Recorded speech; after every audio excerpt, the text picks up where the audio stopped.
It's the greatest recording of all time. I don't know what to tell you, Brenton. It's happiness. It's happiness in a bottle. Put a pep in your step, turn your frown upside down, make it more fun to be around. Instant mood improver, instant mood improver, instant mood improver. The songs that make you feel happy again. G'day everyone, thanks for tuning in to Instant Mood Improver, the podcast all about the songs that put a pep in your step, turn your frown upside down, and otherwise make the miserable thing we call existence worth living, if only for 3 minutes at a time. Today's guest on the pod is Luke Bentham from the wonderful Canadian band, the Dirty Nil, who I have been a fan of for many, many years. Luke, thanks for joining me on the pod. It is my pleasure. Thank you so much for having me. No worries. Now, this, of course, is a podcast all about the music that makes people feel happy. That does not have to be happy music, as any fan of the heavier genre spectrums would know. But a good way to start off these chats is usually just to ask you, Luke, what is music that makes you feel happy? Music that makes me feel happy. I mean, it kind of runs the gamut from, from Search and Destroy by Iggy and the Stooges to, Ride the Lightning or John Prine or, it can be almost anything. I think that I tend to gravitate towards things that rip pretty hard, but I also like witty or fun lyrics. And, I think that something that's instantly going to make me happy is when I hear somebody do something in a song where my brain kind of has to do a reset because my part of me is like, you're not allowed to do that, and then they do it, and it just amuses me to no end. So yeah, I think there's a vast and wide spectrum of things that make me happy musically. That's awesome. That's kind of a fun way to think about music, like just listening for little points in time where you're like, hey, no, what? Huh? Ingenuity. That's nice to hear. That makes sense for anyone that's heard your band. You are known for doing rather random things sometimes in the midst of songs, and I'm not surprised to hear you reference both punk bands and metal bands there, because that's kind of the vibe of the guitars of your band.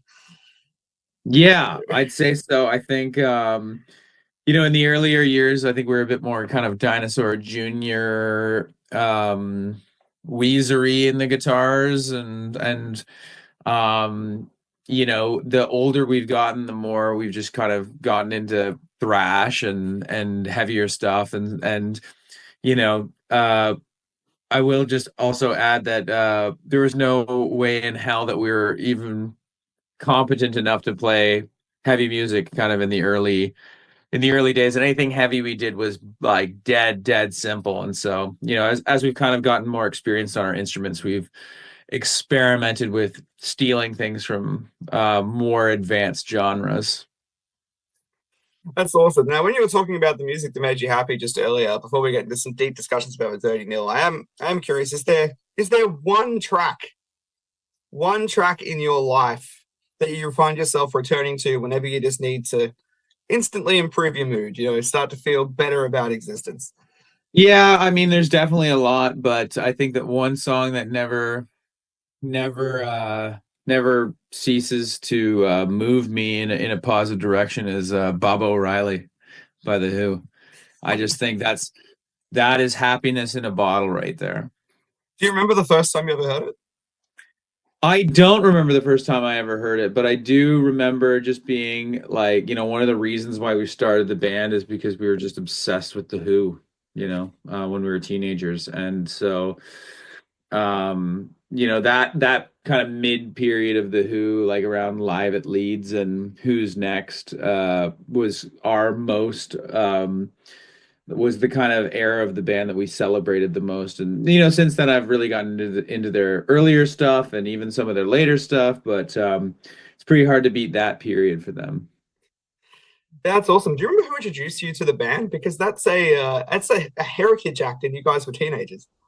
Yeah, I think my dad was he was a casual Who fan, and he had a greatest hits tape that I don't even remember him ever playing, but one day I just grabbed it off the shelf and put it into my like cassette player and listened to it. And I think the first moment that I really remember clicking with the Who, and you know, forming a private and intense connection to the music, was sitting doing my homework when I was about, you know, 12 or 13 or something, and playing that best of Who tape on a cassette deck, and hearing "Won't Get Fooled Again."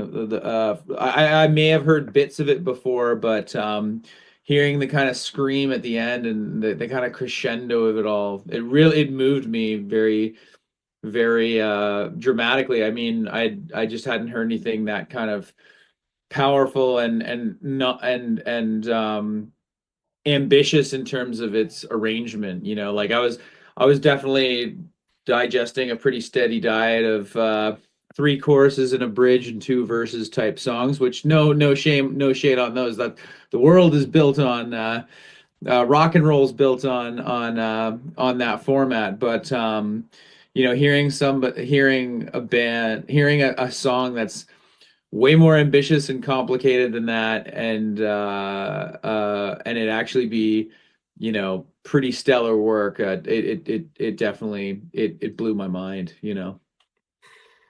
It's really fun hearing people talk about their musical discoveries like this. But it's also interesting to see how those lead into your own music. And one thing that everyone will tell you about the Who is that the drumming rules.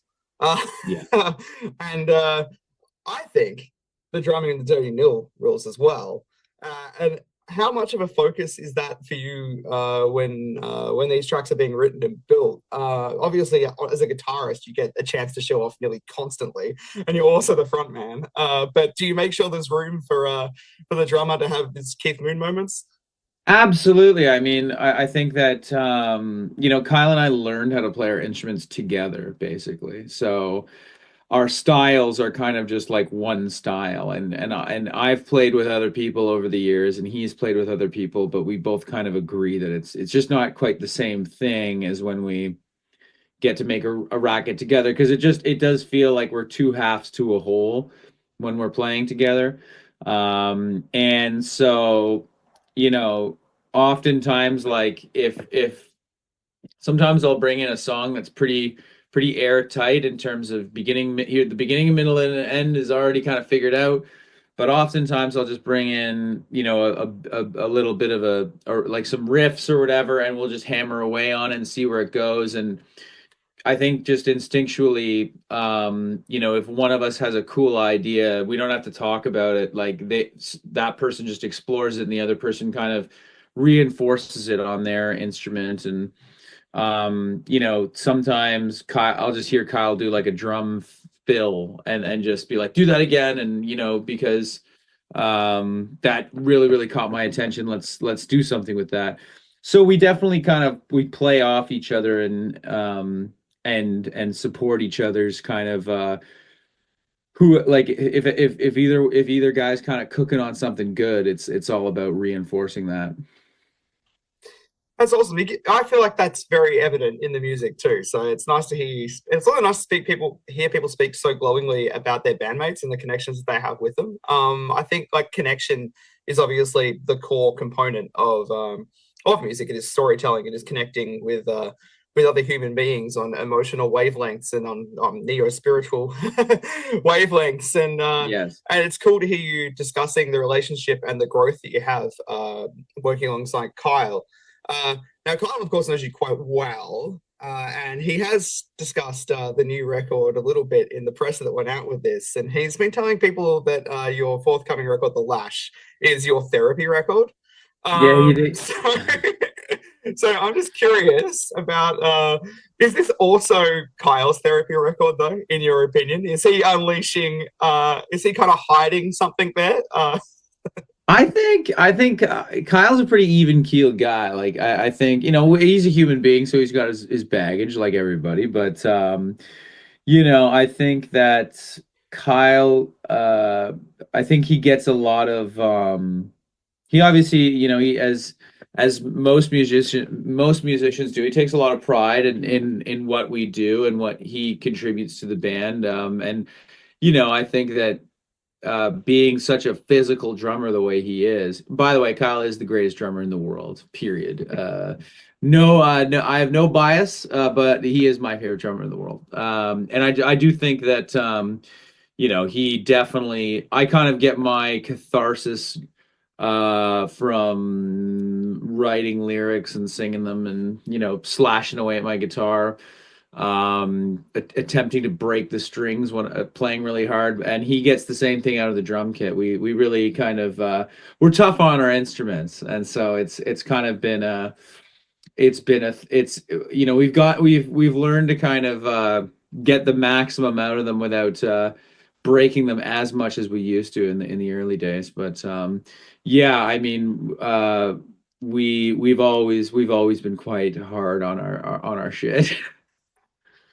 It's awesome to hear. Now, you did mention catharsis there, and that does make me consider that a band that's been around for as long as you have at this point, which is what, a decade plus now, um, probably has quite a few rusted on fans. And I'm curious if any of those fans have ever told you that a song you've written or music you've written has instantly improved their mood. Are you responsible for making people's lives better? Well, I mean, that's one of my favorite things about touring is getting to actually talk to people that for some reason enjoy it. It is what we do for ourselves. I mean, at the core, like the thing that makes us get out of bed and go to the jam space is because we love it. We love doing it. We love making new music. We are proud of everything that we've done. We like playing it for people. And obviously, the only reason why we're actually able to continue doing it is because we've been supported by people and their hard earned dollars to do what we do. And getting to actually meet people who have. Have enjoyed our music and our music has gotten them through tough times. I mean, it just means a lot to me. It means a lot to Kyle too. Like it's very powerful because,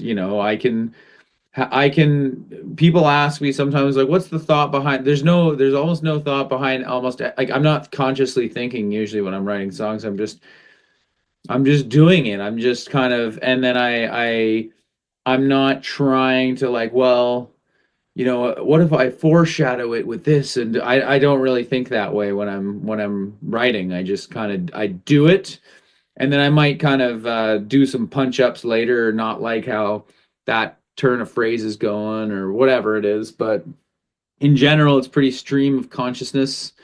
And so when people ask me what's that about, I really don't like elaborating because I think the true answer of it is of I don't know is not as good as whatever you've probably come up with in your own mind if you've ascribed it any meaning. So yeah, I'm a big fan of the ambiguity aspect of art, or the subjectivity, I should say, and not really, trying to set out on record the official meaning of things, and because there usually isn't any. So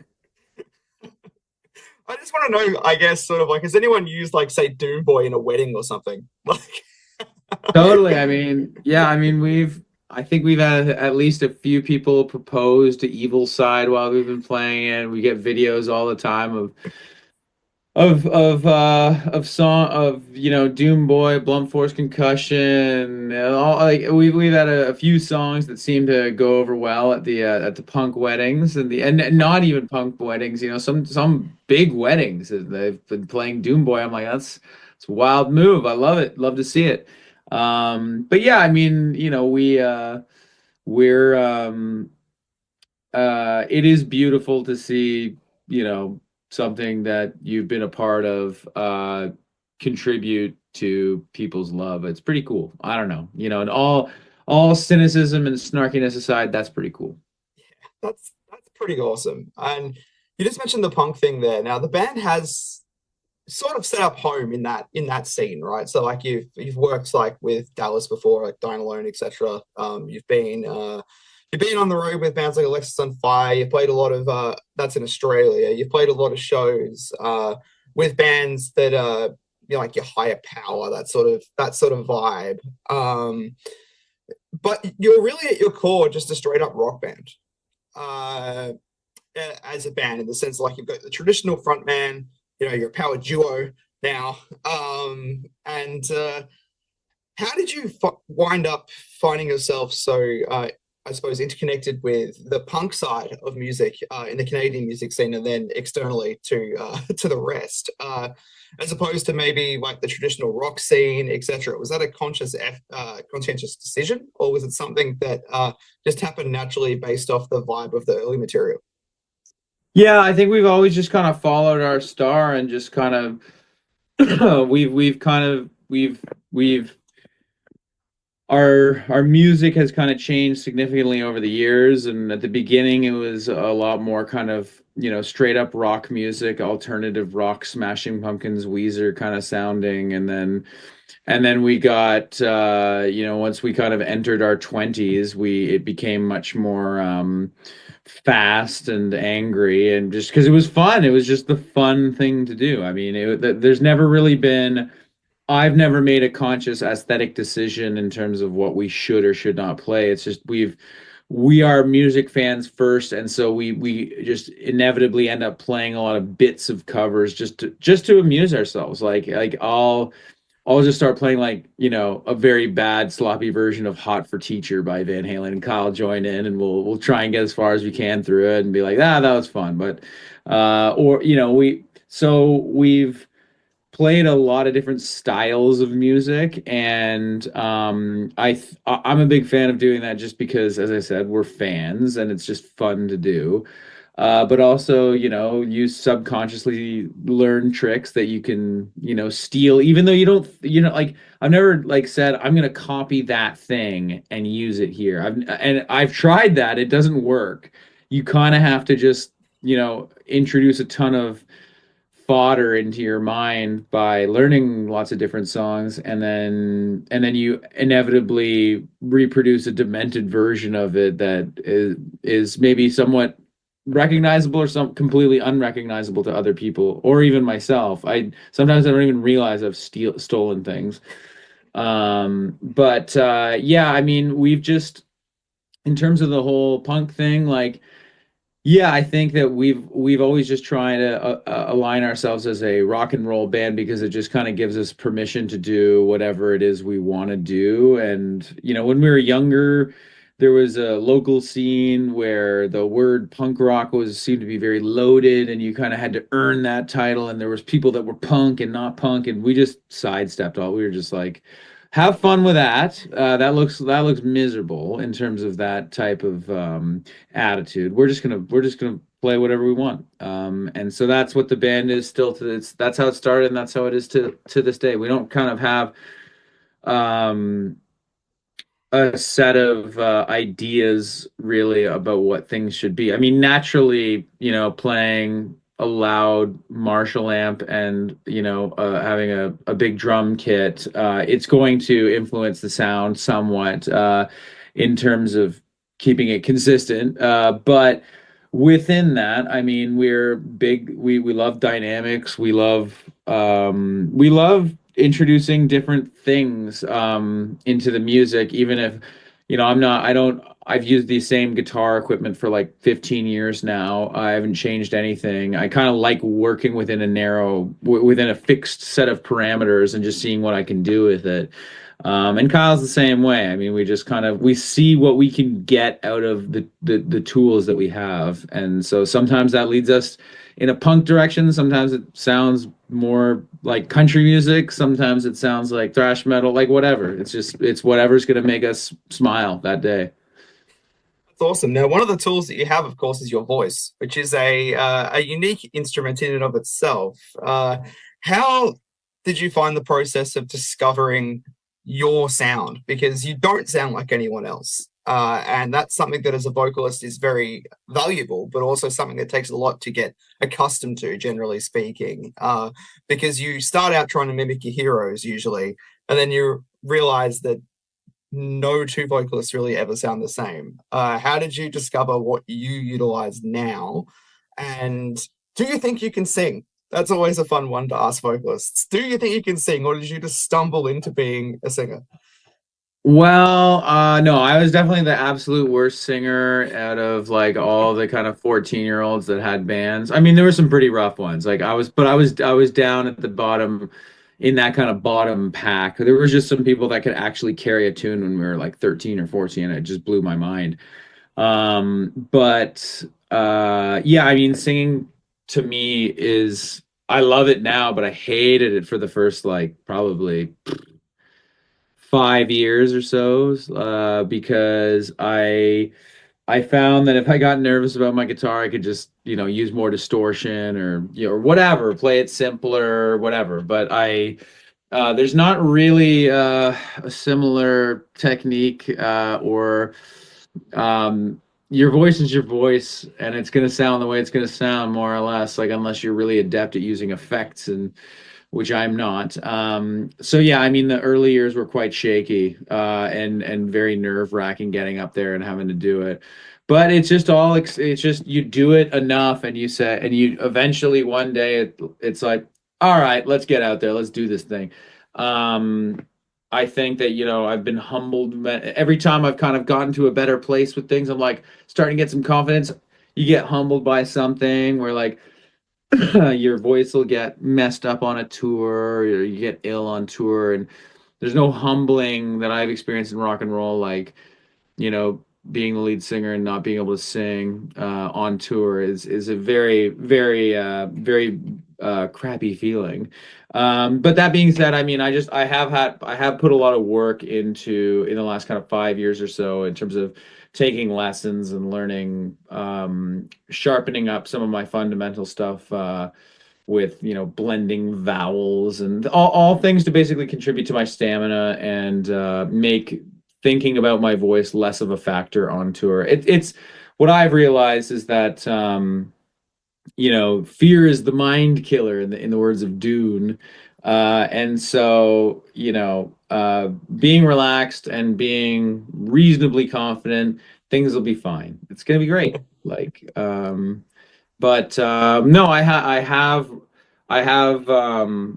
I'm all right at singing. I do enjoy getting to mess around with my voice because I've kind of been able to. There's not really many things that I haven't been able to work at and kind of um get a handle on for myself, from screaming to crooning, and I grew up listening to a lot of Frank Sinatra around the house and stuff, so it's been fun in the last kind of 10 years messing around with that type of stuff. But also, we love Metallica and Nirvana and AC/DC. So, trying to, like, the covers, I think the cover thing really helped to improve my voice because you try things where it's like, okay, well, that's pretty tough, that's pretty high and pretty ripping the whole time, and if we could get it down, if I could build the stamina up to do that, then I would be more adventurous with my whatever I would attempt to do with my voice in our own music. And so I just kind of I always had a lot of fun experimenting with my voice when we were like practicing or when I was writing songs. But it was really the live performance stuff that really gave me the jitters and drove me crazy in the early years. But I still get excited to play and slightly nervous, but it's nothing like it used to be. I know that if I get my head in the game, I'm gonna have a good time. We have been fortuitous enough to see you down in Australia once, well, actually a few times in a very short period of time, in this on the same visit, when you came out with Alexis on Fire and did Unify, and I had a very drunken conversation with Dallas and at some point yourself at the Cherry Bar. Um, Cheers to that. um, uh, and that was an interesting experience. And I can say that your voice then was pretty much an incredibly powerful instrument to witness in the rain at Unify, as an example, in the morning. But it's obviously grown since then. And I think you're right with the covers thing. Like the selection of covers that you guys have gone through has really shown different sides of your voice and different sides of the band. And one of my absolute favorite things is the Cheap Trick cover you did. I Oh yeah. adore that. Yes, Surrender. Yeah, Yeah. No, we're big Cheap Trick fans. We've covered a bunch of that stuff, and but I mean, it's hard to beat. Surrender is just such a banger. Yeah, it really is. And it has absolutely nothing to do with the next topic that we're discussing, which of course is the record, The Lash. But I just thought I'd let you know that that still gets cranked up on my party playlist, that cover of Oh, thank you, Surrender Brendan. as we go through. Now, of course, you do have a new record, The Lash, coming out. And you put out the first single, which is something that you've described as your most Beatle-esque song. The song is called Spider Dream. It's a very enjoyable listen. Why Spider Dream is the first single? Well, we have one before that called Yep. Gallop of the Hounds. Ah, yes. All right, cool. I think I did not notice that was on the track listing. Yes. Yeah, that one. Yeah, I mean that one kind of that's a good teeth kicker track. And then I mean, we have I'd say that this is our most dynamic and natural sounding album, just in terms of it's some of the loudest stuff we've ever had, and it's definitely the some of the most delicate and emotional and sparse material that we've recorded. And I think that we put out Spider Dream as the second single because we just really back the song. We like it. We're proud of it. We know it's very, very different than pretty much anything we've ever released before. But there's certain tracks from this album that we kind of set aside as singles because we wanted to showcase them, and even knowing that they're not necessarily representative of other material on the record, but we just kind of thought that they stood for themselves or stood pretty. It was a side that we wanted to highlight. It was a cut that we wanted to highlight. And we had already had a lot of positive feedback about it from when we were playing it on tour before we had released it. And uh, it was it's one of my kind of favorite songs on the record because I just tend to like songs more when they're really easy to when they come together more easily. I'm just not a big believer like in we've had many different phases and creative processes in the duration of the band, and I've really found uh, that there is a point like just going in there and bashing away on the material. You do eventually hit a point of diminishing returns, and we hit that on a previous record of ours. And this time was the exact opposite, where we just, I wrote the songs and I brought them in, and the band was really we were feeling just really relaxed and confident from touring and having a good time, and things just came together really quickly. And so I just really like this album because I don't believe that tension makes good records. I think that most of my favorite artists would their best material is recorded when the band is working well together and having a good time and enjoying what they're doing, rather than coked out and fighting with each other or whatever. So yeah, I mean this album to me, it's kind of it's always going to hold a special place in my heart because of how um uh they're just it was fun. There's a certain point of work that every crop of songs hits. But this one, there was way less grinding than there's been in a long, long time. It came together and it was fun the entire time. And I didn't think that I was ever going to experience that again. So I'm really happy with this record. That's really awesome to hear, and somewhat surprising given the more intense lyrical themes of some of the songs. But cool to hear that it was fun to put together. And it is interesting that you worked with your house engineer, your front of house engineer, as the producer. That's really fun. Did that change the vibe for you in For the sure. studio? Yeah, I mean, we had kind of we've been fortunate enough to get to work with a very, very amazing producer named John Goodmanson on our basically all of our previous records. And then this and we've kind of worked in successively more expensive, higher end, large studios. And the last time we stayed at a studio, like out in the country where we kind of all went insane living at this massive studio that we were only using like 10% of the equipment there, 2% of the equipment there. And so we said, let's do something different next time. And part of that was just thinking, well, listen, Vince is so killer. Let's give him a shot at making a record because I know it's going to be great because he does our demos and we'll record 8 songs just off the floor in a day and they kick ass already. So if we take our time and do it properly, like however Vince wants to do it, there's no way we're not gonna have a great time doing it. Plus, we also wanted to work in a simpler studio that was more nil appropriate. We don't need, bazillion dollar Neve boards and all this outboard gear and fancy stuff. We want some exposed brick walls and a train rolling past every few minutes or every few hours where you got to stop recording and it's kind of funny. That's more of our we feel more comfortable in a setting like that rather than a in a studio with gold preamp machines and stuff. That's not really our vibe. So yeah, we wanted to do it. We wanted to make ourselves as comfortable as possible too. We just said we're going to do this basically from, 10 till 8 or so every day, but just Monday to Friday, take the weekend off, come in, do one more week, and then it's done. And just and everybody go home and you know uh have some dinner with their people and watch some TV, get a good sleep, and then come back in the next day feeling refreshed.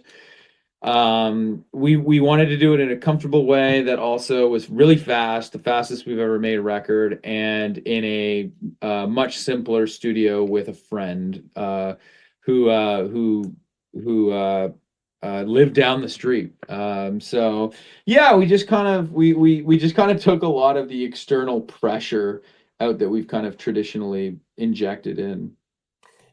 It's awesome, and it worked. The results speak for themselves. Everyone listening to this, The Lash will be out on July 25th. It's coming out in Australia via Civilians overseas. Don't alone. Your traditional home, and we hopefully will see you in Australia again in the future, near or projected into ether. But in the event that we don't, at least the record I feel really gives the full experience of seeing the Dirty Nil live, minus perhaps your exquisite shirt collection.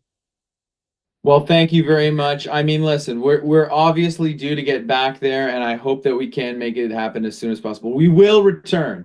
We shall return. You bought more shirts. Yes, with shirts for sure. Shirts. Wonderful. Well, it's been a thrill talking to you today as a Dirty Nil fan, and it's fun having you on the pod. Thanks for joining me on my new adventure. I look forward to listening to the hell out of your adventure as I go through my day at work here. Enjoy your evening, and yeah, everyone go listen to Bubba O'Reilly by The Who because this shit slaps and it'll improve your life. It's the greatest recording of all time. I don't know what to tell you, Brenton. It's happiness it's happiness in a bottle for me. You heard it there from Luke from the Dirty Nil. See you around, man. All right, thank you very much.